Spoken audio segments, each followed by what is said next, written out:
झाला, चांगला झाला. महाराष्ट्राने पाहिलं, दोघ भाऊ एकत्रित आलेत, परंतु सर्वांची नजर राजसाहेब काय बोलता याच्यावर होती. राजसाहेब नेमकं त्यांच्या भाषणाचा रूप कुणाकडे आहे, ते आपले मांडणी कशी करतायत याच्याकडे सर्व संपूर्ण महाराष्ट्राचं लक्ष लागलं. आणि तुम्ही पाहिलं असेल, राजसाहेबांनी अत्यंत संयमी, आम्ही जरी विरोधात असलो तरी आम्ही त्याची तारीफ यासाठी करतो की त्यांनी अत्यंत संयमी आणि मुद्देसूद ज्याला म्हणतात ते भाषण त्यांनी केलं. मराठी का हवी, हिंदी का नको, घडलेल्या घटनेवर आधारित त्यांचं ते भाषण होतं. आणि मला वाटतं लोकांना सुद्धा त्यांचं ते भाषण आवडलं असं. काही लोक याचा राजकीय अंदाज लावायच्या भानगडीत पडले होते की आता राज आणि उद्धव साहेब एकत्रित आलेत, मग आता काय होणार, मग पुढची युती कशी होणार, मग आणखी काय होणार. काहीही नाही. मराठी माणसाची एकजूट दाखवण्यासाठी आम्ही एकत्रित आलो असं राजसाहेबांनी स्पष्ट केलेलं आहे. त्या मेळाव्यामध्ये सुप्रियाताई होत्या, जितेंद्र आव्हाड होते, काही कॉम्रेड होते. त्यांनी सुद्धा मला वाटतं हीच अट टाकली असेल की तुम्ही कोणत्याही राजकीय पक्षाची युतीबद्दलचं यामध्ये काही बोलायचं नाही. परंतु तरी एकीकडे उभाठ्याचं भाषण पाहिलं तर तेच होतं, पुन्हा तेच टोमणे मारणं होतं, तेच ते विषय होतात. म्हणावं तसं ते प्रभावीपणे लोकांच्या मनावर बिंबवले गेलं नाही. एक सामान्य नागरिक म्हणून जरी मला विचारलं तर राजसाहेबांच्या भाषणाला जो उत्स्फूर्त प्रतिसाद लोकांनी दिला तो उभाठ्याला मिळालेला नाही.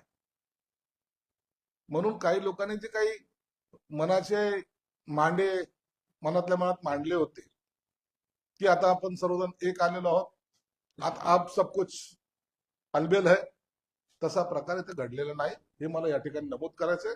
आणि शेवटी सुद्धा अनेकांनी प्रयत्न करून पाहिला की एकमेकांच्या हातामध्ये हात घ्यावा, काय ते उंच करावेत, परंतु त्या दोघांनी ते केल्याचं कुठं दिसून आलेलं नाही.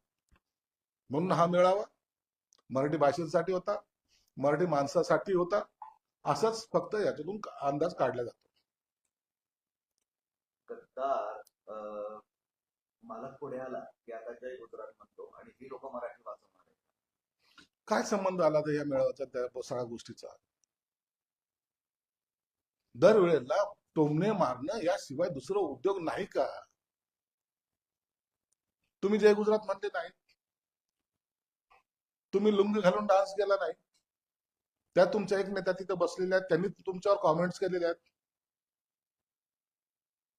लुंगी लुंगी डान्स ते तिनेच करून दाखवलेला आहे. म्हणून तुम्ही जे केलं ते सगळं बरोबर असं का समजता? आणि शिंदे साहेबांनी काही चुकीचं बोललंच नव्हतं. एक समाज त्या ठिकाणी बसलेला, त्या समाजाबद्दलचा असलेला तो शब्द वापरला. म्हणून ते काही पाकिस्तानातून आलेले गुजराती बांधव नाहीत, ते त्यांनी सुद्धा स्पष्ट केलं. का त्यांना दूर लोटायचा प्रयत्न करतायत? आपण एखाद्या समाजाच्या कार्यक्रमामध्ये गेलो तर त्या समाजाच्या अनुसरून आपण घोषवाक्य तयार करत असतो. बंजारा समाजाच्या कार्यक्रमामध्ये गेलो आपण जय सेवालाल म्हणतो. असंच अनेक ठिकाणी ज्या ज्या प्रांतामध्ये जातो किंवा ज्या ज्या प्रांताचे लोक एका ठिकाणी येतात त्या टायमाला त्याच पद्धतीने बोलावं लागतं. आता हे हिंदी भाषेला जे काही विरोध करत होते, यांनी उत्तर प्रदेशाचा वासियांचा मेळावा घेतला नाही का ठाण्याला? तिथे हिंदीमध्ये भाषण केलं नाही का? केलं. मग तुम्ही हिंदी भाषिक झालात का? परंतु फेक नेरेटिव्ह सेट करायचा आणि त्याच्यावर भाष्य करायचं, त्याच्यावर राजकारणामध्ये काहीतरी मोठं काहीतरी वादळ उठल्याचा आविर्भाव आणायचा, हे मला वाटतं योग्य नाहीये. उत्तर प्रदेशाच्या मेळाव्यामध्ये घेतलेले मेळावे यांनी आणि त्याच्यामध्ये हिंदीमध्ये चांगलं भाषण केलेलं आहे. म्हणून मराठीचा अभिमान किंवा स्वाभिमान गाडला गेला असं म्हणायचंय का? तसं होत नसतं. मराठी भाषा ही प्रामुख्याने आणि प्राधान्याने ही आमची मातृभाषा आहे, म्हणून त्या मराठीच्या भाषेला कोणीही नख लावू शकत नाही. मराठी सक्तीचे तर झाले आहेच आहे, पण मराठीचा अपमान करणाऱ्याला सुद्धा कोणीही माफ करणार नाही, हे अधोरेखित आहे. पुन्हा मुंबईपासून महाराष्ट्र तोडण्याची भाषा, त्याच्यासाठी असलेलं हे काही षडयंत्र, असं काही समजायचं कारण नव्हतं. परंतु आता राजकारणामध्ये कुठेतरी हवा तयार करावी लागते ना, ती हवा तयार करायचा त्यांनी प्रयत्न केला आणि मला वाटतं त्याच्यातून एवढं काही निष्पन्न होणार नाही. आम्ही एकत्र आलोय एकत्र राहण्यासाठी असं उद्धव ठाकरे म्हणाले, पण राज ठाकरेंच्या भाषणात एकत्र आलोय एकत्र राहू असं काहीच नव्हतं. हा तुम्हाला विरोधाभास दिसत नाही? राज साहेबांचं, उद्धव साहेब भाषण करत असताना राज साहेबांचा चेहरा तुम्ही पहा, कुठेही त्यांच्या चेहऱ्यावर कोणतीही रिॲक्शन नव्हती. त्यांच्या भाषणाला कुठेही त्यांच्याकडून टाळी पडलेली नव्हती. ते अत्यंत गांभीर्याने त्या सर्व गोष्टीकडे पाहत होते, घटनेकडे पाहत होते. तुम्ही पहा, तुमच्या चॅनलवर बघा, अत्यंत गंभीरपणे. आणि म्हणून त्यांनी हा कधीही उल्लेख केलेला नाही. कोणताही झेंडा नसलेला कार्यक्रम म्हणून राजसाहेबांची त्या कार्यक्रमाला उपस्थिती होती. हे स्ट्रॅटेजिक वाटतंय राज ठाकरेंचं एकत्र येण्याबाबत किंवा असण्याबाबत काहीच न होणं, आणि उद्धव यांचं बोलणं. राजसाहेबांनी सरळ सरळ कमिटमेंट केली असावी, मी येईन, मला मराठीबद्दल जे वाटतं ते मी बोलेल, त्या व्यतिरिक्त मी काही बोलणार नाही आणि कुणावर टीकाही करणार नाही. आणि तेच राजसाहेबांनी केलं. म्हणून बाणा ज्याला म्हणतात ना, तो राजसाहेबांनी टिकवला. आम्ही त्यांची प्रशंसा यासाठी करतोय की मूळ मुद्दाला भरकटत न ठेवता त्याच्यावरच बोलणं हे राजसाहेबांनी आज दाखवून दिलं. मग उद्धव ठाकरेंनी आग्रह केली एकत्र येण्याची, मात्र राज यांनी दुजोरा दिला नाही असा अर्थ करायचा. कुठे दुजोरा दिलाय? हा काय युतीचा मेळावा नव्हताच. मराठी भाषेवर प्रेम दाखवण्यासाठी एकत्र आलेल्या अनेक नेत्यापैकी त्या 2 नेत्यांनी प्रमुख बोलावं अशी त्यांची भूमिका होती. म्हणून त्याच्यावर तुम्ही जर पाहिलं तर कोणाचीही वेगळी रिॲक्शन नाही. त्यांनी सांगितलं की मराठी मुद्दा म्हणून आम्ही एकत्र आलो. जो मुद्दा त्यांचाही आहे, आमचाही आहे. मराठीसाठी आम्ही वाटेल ते करू, ही आमची सुद्धा धारणा आहे. आम्ही त्या पद्धतीने आमचा कारभार तसाच करतो. एकत्र आलोय एकत्र राहण्यासाठी असं उद्धव ठाकरे भविष्यातील ते त्यांनी सांगितलं. अहो, त्यांनी सांगितलंय, राजनी त्यांना दुजोरा दिलाय का? अहो, एकत्र या, एकत्र राहा, त्याच्याबद्दल आम्हाला काही त्याच्याबद्दल वाईट वाटायचं काहीच कारण नाहीये. राज आणि उद्धव साहेब एकत्र आलेत म्हणून आमच्या पोटात दुखायला लागलं असं समजण्याचं कोणतंही कारण नाही. गैरसमज करून घेऊ नका, असं वाटवू देऊ नका. नाही आता ते एकत्र आले तर आमचं काय होईल, मग आम्ही घाबरलेलो आहोत, भिलेलो आहोत आणि ते एकत्र येऊ नये म्हणून देव पाण्यात डुबून बसलेलो, असं समजण्याचं काहीच कारण नाही. ते एकत्र आले तर आम्हाला त्याचा आनंद आहे. राज ठाकरे असंही म्हटले भाषणामध्ये की युत्या होत राहतील, पण आम्ही मराठी भाषेबद्दल प्रज्वलित करणार, युत्या होत राहतील, तो मराठीसाठी एकत्र होता. विषयाला धरून बोलले ना राजसाहेब, या मराठी भाषेसाठी एकत्र आलो आम्ही. युत्या हे होत राहतात, तुटत राहतात, त्याच्याबद्दलचं काही देणं घेणं त्यांनी ठेवलंच नाही.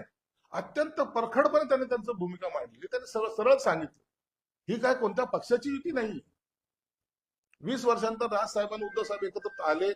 आता महानगरपालिकेवर भगवा फडकू अशी कोणती घोषणा आहे का त्याच्यात?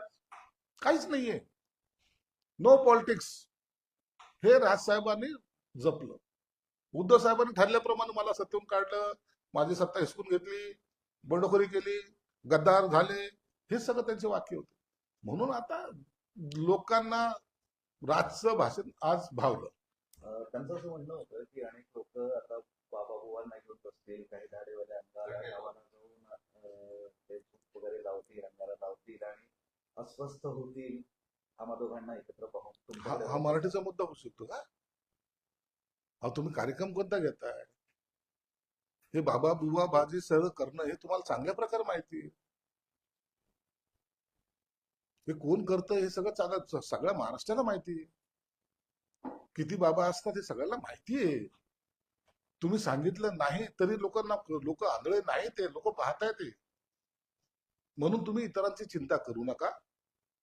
एक लक्षात ठेवा, मी पुन्हा सांगतो, राजसाहेबांनी चालवलेला 20 वर्षाचा एक खांबी तंबू हा मोठ्या कष्टाने चालवला होता. त्याच्यातले लोक हे इतर पक्षात जाणाऱ्याची संख्या कमी आहे, तेवढ्याच कितीतरी पटीनं उभाटातले लोक इतर पक्षात जाताना आपल्याला पाहायला मिळतात. म्हणून पडझड राजसाहेबांच्या पक्षाची नव्हती झाली, पडझड ही उभाटा गटाची झाली. त्यामुळं त्यांना ह्याची आवश्यकता होती आणि मग आज त्यांना समाधान लाभलं असेल की आपल्या बरोबर कोणतरी आहे. एक महत्वाचा प्रश्न, या सगळ्यानंतर तुम्हाला असं वाटतं का की ते खरंच येथील भविष्यात एकत्र निवडणुकीच्या दृष्टीने तुमचं मत? हे बघा, असं नसतं. युती इतकी सहजासहजी होणार नाही.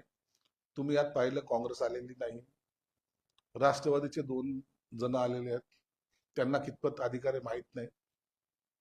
आणि मग राजबरोबर जायचे की नाही हा मोठा निर्णय पक्षाचे वरिष्ठ नेते घेत असतात.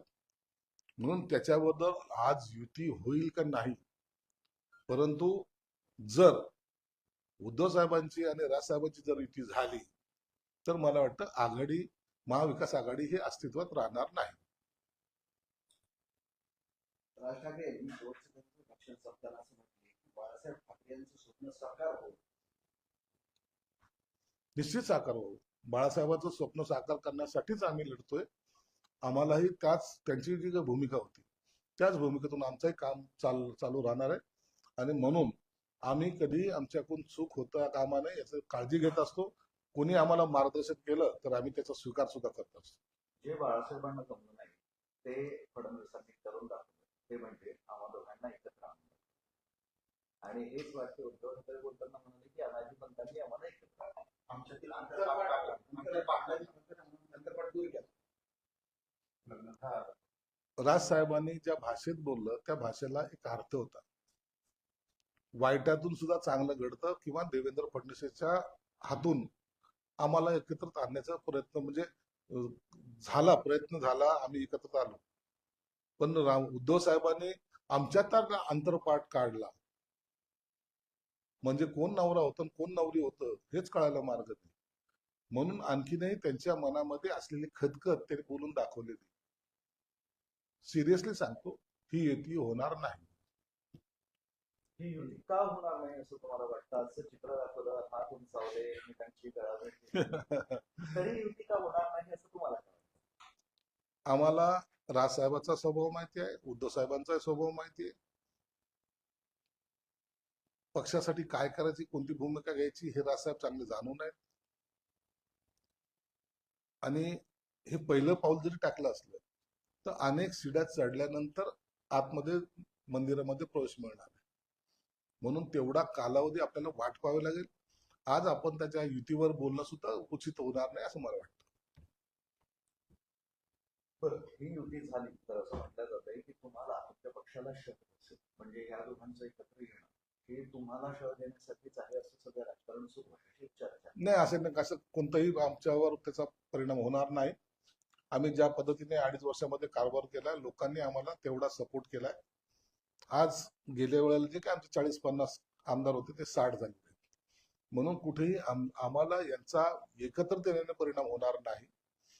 हे एकत्रित आल्याने पक्षांतर्गतच त्यांना एकमेकाला फटका जरूर बसेल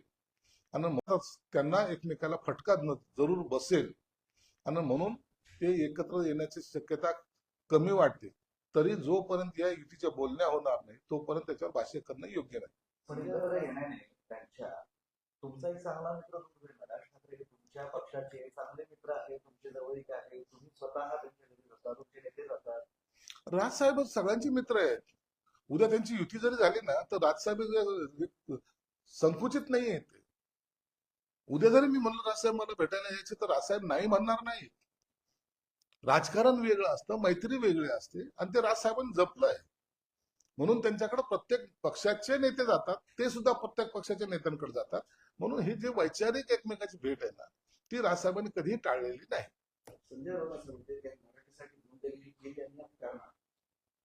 गुंडगिरी कशाला म्हणतात हे संजय राऊतला पहिले समजलं पाहिजे. दलाली करणं इतकं सारखं सोपं नाहीये. गुंडगिरी करणं, बोलून दलाली करता येते, गुंडगिरी करायला मनगटात ताकद असावी लागते. चल, ओके. हिंदी कशाला पाहिजे? मराठीवर चर्चा मराठीवर निषेध निषेध निषेध करून घ्यायचं. हिंदीमध्ये बाईट घेतो म्हणजे निषेध.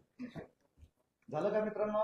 हिंदी भाषेला तिरस्कार नाही केला जात ठाकरे. नाही केलं. सगळ्या भाषा छोटासा वनटोन. वनटोन करतो. हिंदीत बोलायचंय. हो द्या. मला काही हिंदीचा निषेध नाही. मला हिंदी येतं. सर आज उद्धव फिर से एक बार आए और एक सभा में एक दूसरे की गले में क्या कहेंगे?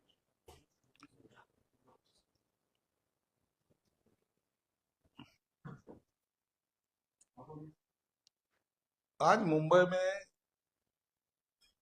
मराठी भाषा को लेके जो आयोजन किया गया था उसमें राज और उद्धव जी एक साथ दिखे. जो कार्यकर्ताओं की इच्छा थी उनको भी उत्साह प्राप्त हुआ, अच्छा लगा. लेकिन जिस वजह से वो एक स्टेज पे आए थे वो सिर्फ राज साहब ने संभाले. राज साहब ने मराठी के मुद्दों को लेके इधर कोई भी भाषण में राजकीय स्टेटमेंट नहीं दिया. मराठी भाषा के लिए हम एक आए हैं, मराठी भाषा हमारी प्रायोरिटी है और उसके लिए हम लड़ने के लिए तैयार है, ऐसे राज साहब का कहना. आपने देखा होगा राज साहब का एक अलग से भाषण था, लोगों ने उसको प्रतिसाद दिया. उबाटा के नेता ने जो भाषण किया वो कंप्लीटली पॉलिटिकल था. मेरी कुर्सी छीनी गई, गद्दारों ने ऐसा किया, अमित शाह ने ऐसा किया, ये सब बातें उस स्टेज पे की नहीं थी.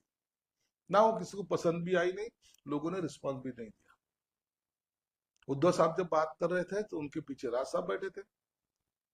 आपने देखा होगा, आपके चैनल के माध्यम से देखा होगा, कोई भी रिएक्शन उन्होंने उनके भाषण पे दी नहीं.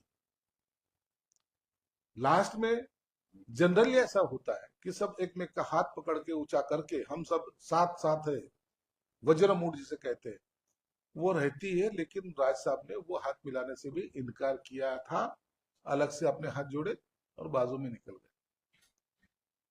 बेसिक जो मंशा थी उबाटा की कि इस मेळावे में आके राज साहब महायुति की कोई घोषणा करेंगे या तो महायुति हमारी मजबूत रहेगी, ऐसा कोई भी स्टेटमेंट ना राज साहब ने किया, ना उनके मुंह से वो बातें कहीं निकली.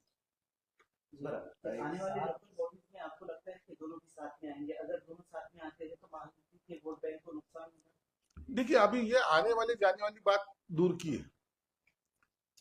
एक कॉज लेके इन्होंने सब एक साथ आए थे, एक साथ बात करने की कोशिश की उन्होंने.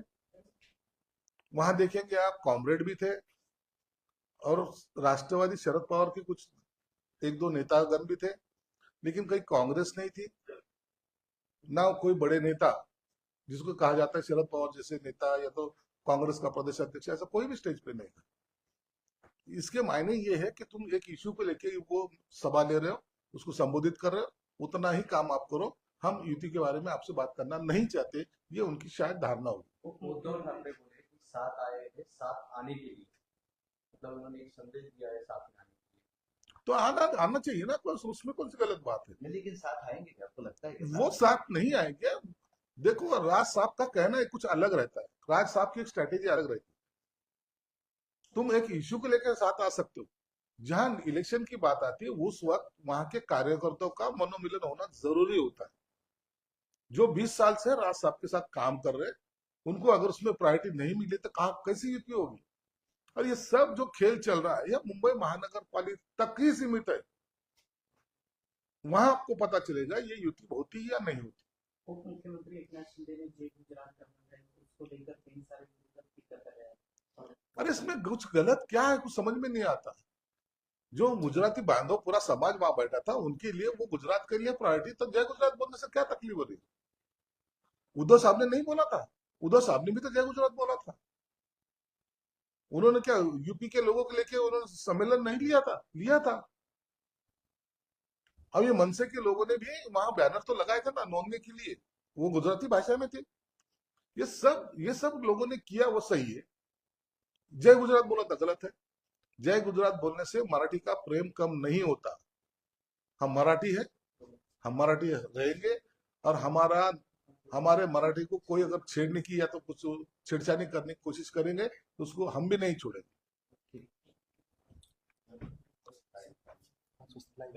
नहीं सर, घे. मला